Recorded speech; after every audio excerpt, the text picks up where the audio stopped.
रवि अपनी पत्नी माया और 2 बच्चों के साथ दिल्ली में रहता था।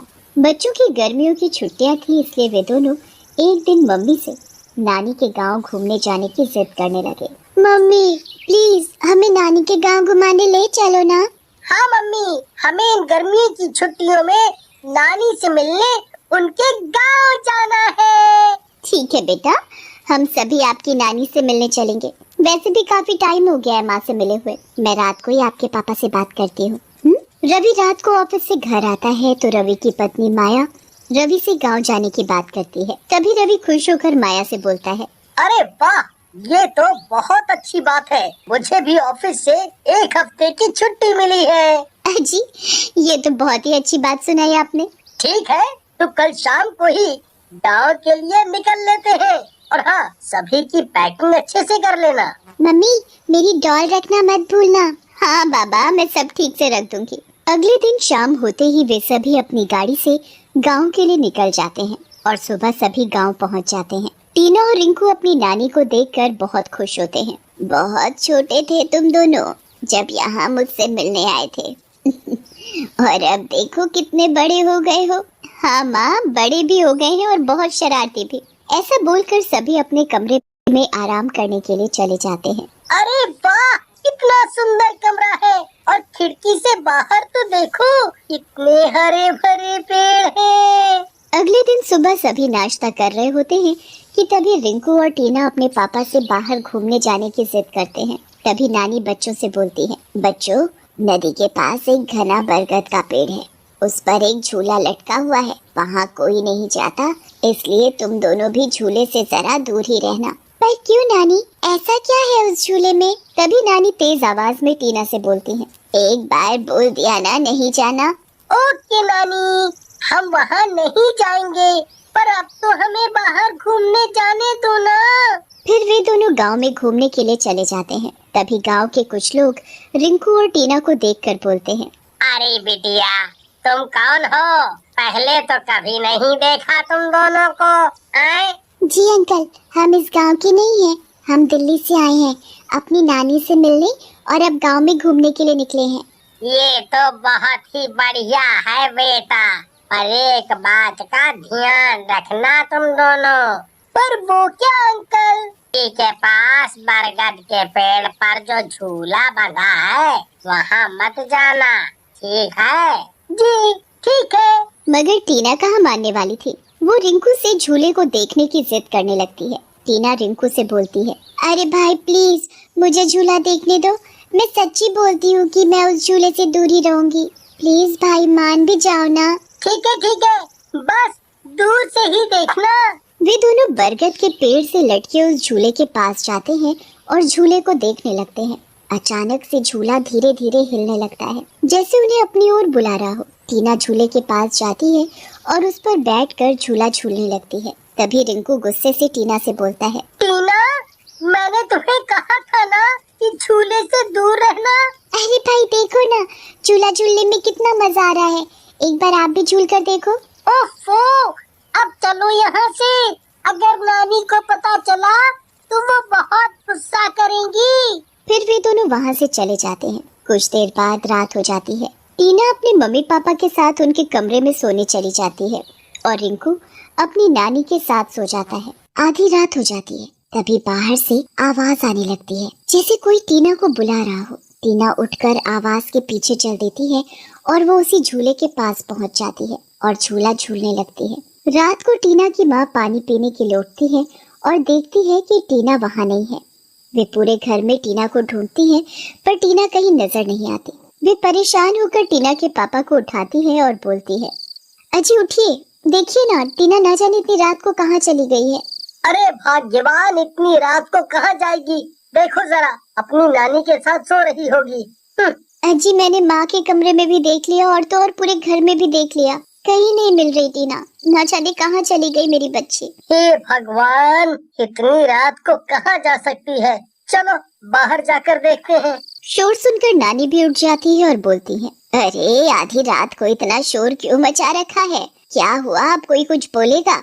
माँ टीना कहीं नहीं मिल रही है, ना जाने कहाँ चली गई। ऐसा बोलकर सभी टीना को गांव में ढूंढने निकल जाते हैं और टीना को ढूंढते हुए सभी उसी झूले के पास जाकर पहुंच जाते हैं। इतनी रात में टीना को झूला झूलते देख सभी के होश उड़ जाते हैं। तभी रवि टीना से बोलता है, बेटी टीना, तुम इतनी रात को यहाँ झूले पर क्यों आई हो? और तुम्हें नानी ने यहाँ आने को मना किया था ना? टीना बिना कुछ बोले झूला झूलती रहती है। ये देखकर नानी टीना के पास जाती है और जैसे ही वो टीना को झूले से उतारने लगती है, उन्हें एक जोरदार झटका लगता है और नानी जमीन पर गिर पड़ती है। ये देखकर टीना जोर जोर से हंसने लगती है और देखते ही देखते टीना एक डरावनी चुड़ैल का रूप ले लेती है और बोलती है, कोई नहीं बचेगा, सब के सब मारे जाओगे। चुड़ैल को देखकर सभी बहुत डर जाते हैं। हे भगवान, ये क्या हो गया मेरी बच्ची को? ऐसा बोलकर टीना की माँ जोर जोर से रोने लगती है। तभी नानी तेज आवाज में हनुमान चालीसा सुनाने लगती है। हनुमान चालीसा सुनते ही चुड़ैल जोर जोर से चिल्लाने लगती है और टीना के शरीर से निकल जाती है और टीना बेहोश होकर जमीन पर गिर पड़ती है। रवि अपनी बेटी टीना को गोद में उठा लेता है और घर ले आता है। अगले दिन रवि टीना को समझाता है और टीना को झूले के पास जाने के लिए मना कर देता है। ठीक है पापा, अब मैं उस झूले के पास नहीं जाऊंगी। फिर टीना और रिंकू बाहर खेलने चले जाते हैं। कुछ देर बाद रात हो जाती है।